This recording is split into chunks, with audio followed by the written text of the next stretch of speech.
Bueno, ya estamos instalados aquí en la mesa de República MX. El tema, ya lo vio, la crisis migrante, la cual vamos a tratar de analizar en los próximos minutos con Luis Miguel González. ¿Qué tal? ¿Cómo estás? Bienvenido. Encantado de estar acá. Muy buenas noches. Rogelio, ¿qué tal? Rogelio Rodríguez.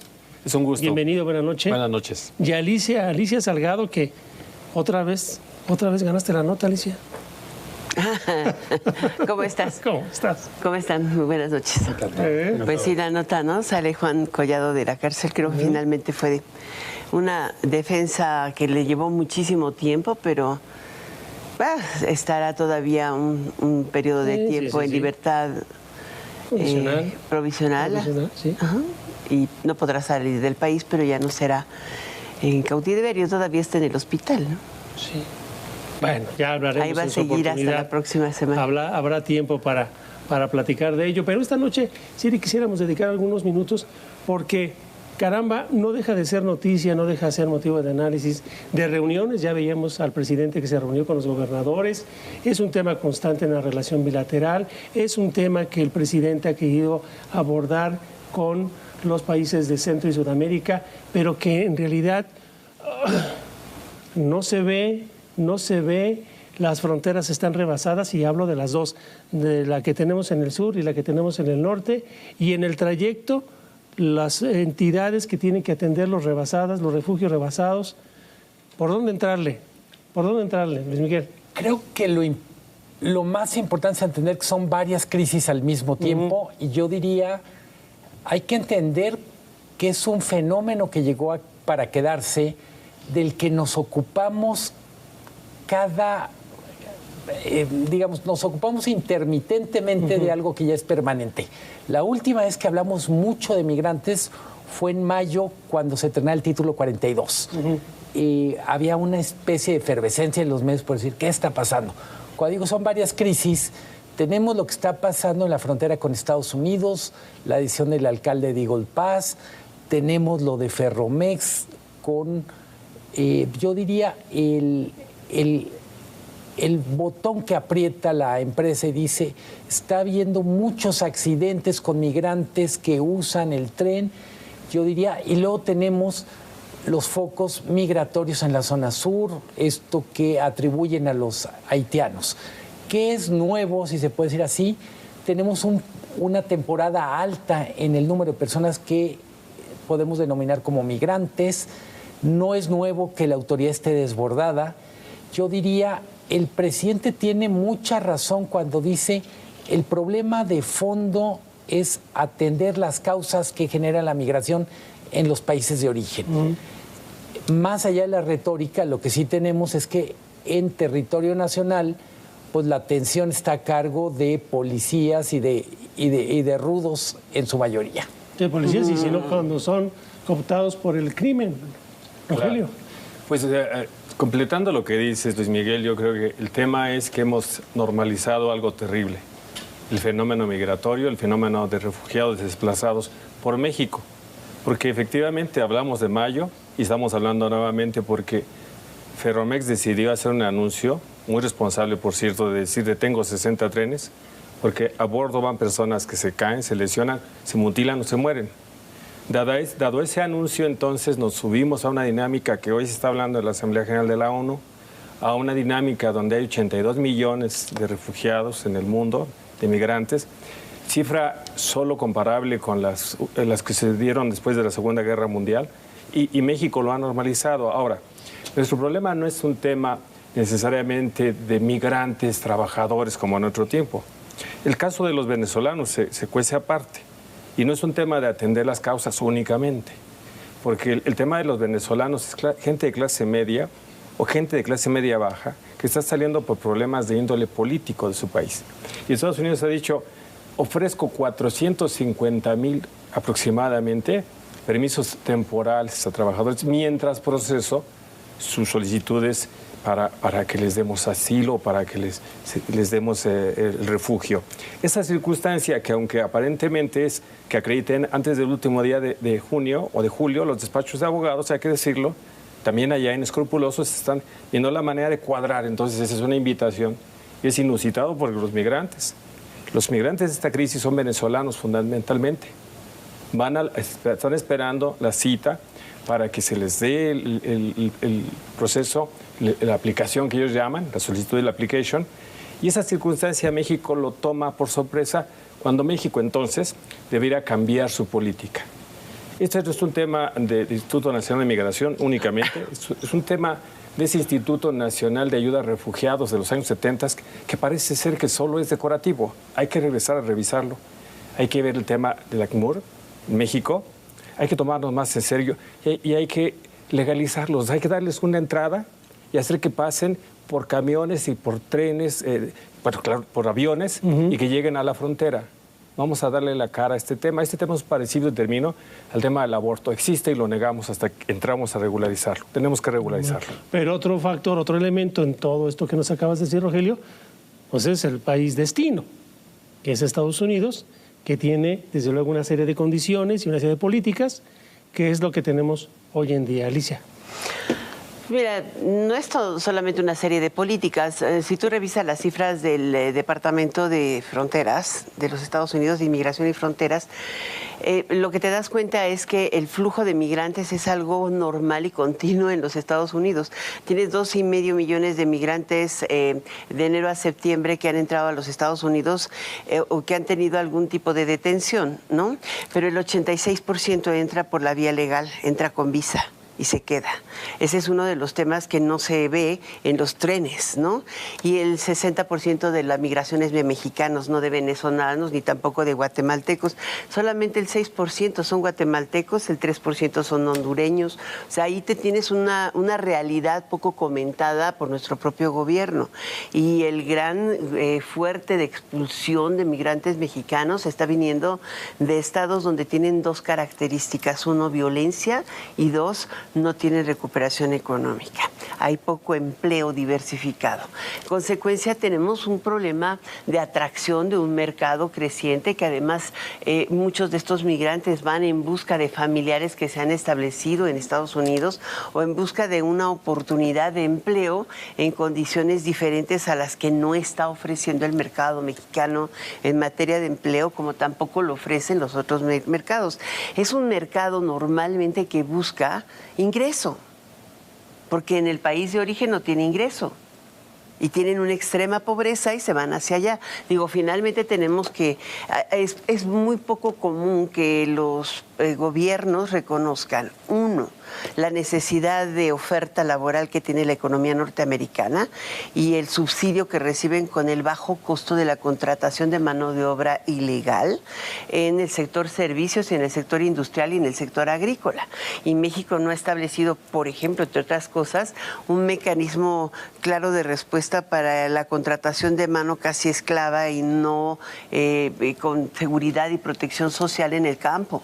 Y sin embargo, tú tienes, sí, programas de migrantes en Canadá y en México ofreciendo migración legal para el trabajo, pero está demasiado acotada. ¿Qué tan cara puede ser también el costo de la contratación en los Estados Unidos, que una muy buena parte de esa mano de obra es contratada permanentemente en todos los cordones de producción, en todas las groceries, en todos los deliveries? O sea, tienen una impresionante capacidad de absorción de mano de obra, pero barata. Muy barata. Muy barata. Exacto. Entonces tú tienes que ver las dos caras de la moneda. Un mercado que está expulsando y que tiene de verdad razones. Por ejemplo, un estado que poco comentamos, Veracruz, no aparece en las cifras de seguridad, pero en las cifras del CBP sí aparece, ¿no? Sí. ¿Sí? ¿Querías decir algo, Miguel? No, que me parece relevante decir, hablamos de migrantes refiriéndonos a extranjeros que llegan a México, pero... No, pero también hay una gran cantidad de migrantes. La reactivación del fenómeno migratorio hacia Estados Unidos. Y tú ponías en la mesa algo que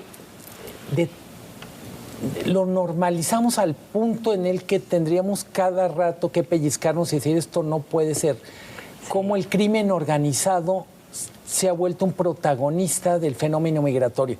No estamos hablando de flujos espontáneos, autorregulados. Estamos hablando de instituciones rebasadas, ya lo decía Rogelio, es el Instituto Nacional de Migración, es la Comisión de Apoyo a Migrantes, que yo diría, se ven muy chiquitos comparado con el tamaño del reto y vemos la emergencia del crimen organizado que probablemente en nuestra cabeza sigue solo traficando drogas cuando uno de los mejores negocios, de los negocios de más crecimiento, es el tráfico de personas. Yo diría, tenemos que hablar de cómo fortalecemos a las instituciones, cómo visibilizamos el tema y cómo asumir que somos simultáneamente un país que expulsa población migrante propia y que no tiene condiciones para recibir a miles de extranjeros que en un primer momento tiene Estados Unidos como objetivo, pero que México se vuelve un plan B relativamente atractivo. Sí, a propósito de lo que señalas, constantemente informamos de que en Veracruz, en Puebla, en el Estado de México, en Tamaulipas, en Chiapas, Morelos, encuentran camiones con llenos, repletos, con un nivel de hacinamiento inhumano de estas personas, ¿sí?, que son víctimas de los traficantes, porque es un buen negocio para el crimen organizado, Rogelio. Pero sí tenemos que fragmentar este tema, insisto en ello. Unos son los que efectivamente van a trabajar porque las condiciones económicas son imposibles en su país, México. Del total de migrantes que van a Estados Unidos, una tercera parte son de mexicanos que pasan por México, salen de México. Eso es una realidad. Ahora, en este momento hay un tema de refugiados. América Latina, Haití, tienen problemas de pobreza, pero además tienen problemas graves de depresión. Nicaragua. O sea, en este momento el censo que se ha podido precariamente ubicar son de éxodos de estos países. Gente joven, gente que ya no coincide con estos gobiernos totalitarios que además cierran oportunidades, pero ellos van a aplicar a Estados Unidos, insisto. Entonces, México tendría que darles un estatus legal y dejarlos pasar y acompañarlos. Evitar que el crimen organizado haga un negocio colateral y que los afecte y nos afecte a nosotros, corrompa más el sistema mexicano. El otro sector, el sector de los trabajadores a los que se refería Alicia, y se refiere con mucha razón, es el sector de trabajadores que Estados Unidos necesita y que bajo sueldos precarios los tiene en su economía, pero además agrego un tema más, quizá para otra mesa. Un trabajador que llega a Estados Unidos de manera ilegal trabaja de forma legal, esto es con un número de seguridad social. No siempre. Usualmente. Y sin embargo no tiene retribuciones de seguridad social. Si Estados Unidos recibe 50 o 40 o 30 pagos de seguridad de seguro social y no regresa, ahí hay una economía soterrada que está apuntalando la economía de Estados Unidos, evitando un crack financiero. Ese es un tema mayor Bueno, hemos visto, digamos, el diagnóstico. Ya los tres han dado un diagnóstico del tamaño del problema desde diferentes ángulos, pero ¿cómo resolverlo? ¿Cómo atenderlo? Ya decía Rogelio, llevarlos al norte de la frontera. Yo me pregunto, bueno, ¿y en el norte qué vamos a hacer con ellos? ¿Qué va a pasar con ellos? Pues yo no estoy de acuerdo en esto de poder llevarlos y establecer una política de refugio, claro, porque cuando tú tienes, había un trabajo importante cuando ves las cifras, te llama la atención el brinco, podríamos decir, y tiene que ver mucho con esta política a fuerza que se implementó en México, en parte con el COVID y en parte con la relación con la administración Trump y el acuerdo con Ebrard y el presidente de reforzar la seguridad en la frontera sur. Entonces, las cifras que se acumulaban a lo largo de un año eran de 500,000, son de 2,5 millones. Algo pasó en el Inter, ¿no? Y dices, bueno, uno pensaría que la cantidad importante de venezolanos viene huyendo de un régimen que ha roto con todas las libertades. Puede ser, pero si tú ves los porcentajes específicos, el mayor y el grueso de las cifras, no de lo que especula pudiera ser hace 3 años o 2, es la cifra a septiembre. Y te das cuenta que en la gran mayoría, casi el 59%, son mexicanos. Y la otra parte, que digo, aquí no tenemos un sistema de persecución, pero sí tenemos problemas de violencia que expulsan condiciones económicas adecuadas. Yo no había visto nunca, y por ejemplo en las cifras destaca por primera vez Guanajuato, y destacan municipios como Celaya o Irapuato. Normalmente eran municipios retenedores de mano de mano de obra e inclusive receptores de la migración interna. Y hoy están siendo municipios o zonas que están facilitando la expulsión hacia los Estados Unidos. O sea, no es una expulsión por se, son las condiciones de seguridad, pero que se traducen en menores condiciones económicas. Ese es uno de los ejemplos. Hoy te decía, simplemente uno ve la cantidad de visas que se han extendido, la H2. Hoy se anunció con Mallorca, ¿no?, el refuerzo de la nueva visa en condiciones que permita mayor incorporación legal, pero no tienen nada que ver. Son 3,000 visas contra 220,000 migrantes ilegales. No. Por mes. Decíamos, está rebasada, digamos, ¿Y la solución dónde está? Pues si la hubieran encontrado, imagínate si hubieras encontrado, por ejemplo, ese barco apenas reciente en la isla, ¿qué fue? En una de las islas de Grecia, ¿no?, de Italia. O sea, es algo que es persistente y son condiciones. Se nos agota el tiempo, ¿no? ¿Quieres decir algo? La solución va más allá de un país solo, se requiere trabajar a nivel internacional, claro, pero también al interior de un país requieres involucrar los 3 niveles de gobierno. Con frecuencia tenemos que ayuntamientos o poblaciones que reciben muchos migrantes no tienen las capacidades mínimas, me refiero a infraestructura de albergues, una red de salud o de servicios de salud. Entonces yo diría, es pensar en grande en lo internacional, pero también pensar en que también en esto lo local cuenta. Gracias Rogelio, gracias Luis Miguel, Alicia. Un gusto. Es un gusto, como siempre, compartir la mesa con ustedes. Quédese aquí en ADN 40 con Jorge Fernández Menéndez y Viviana Belsazo en Todo Personal. Nos vemos mañana. Muy buena noche.